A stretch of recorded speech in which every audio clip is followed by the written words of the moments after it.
ila akhri sheekadan yaabka iyo naxdinta leh.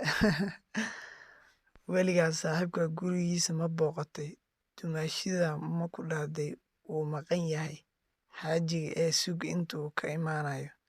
Dumaashida shaah ma kuu keentay? Wiil yar oo saaxiibkaa dhalay oo iska ciyaaraya shaahi ma kugu daadiyey? Dumaashi macawiis ma kuu keentay? Inta macawiista xiratay suuliga ma aaday si aad iskaga soo dhaqdo shaah. Inta suuliga ku maqneed saaxiibkaa guriga ma yimid?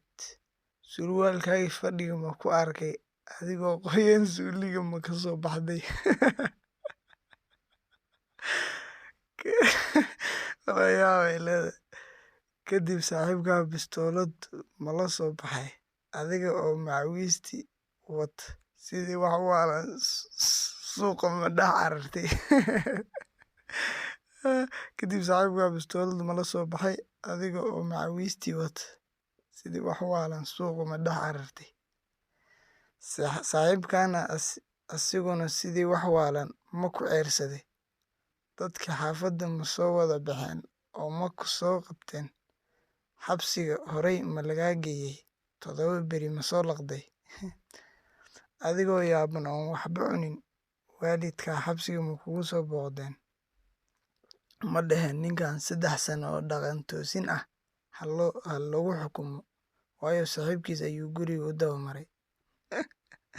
Ma dhaaratay wax kaa akhrista ma waysay?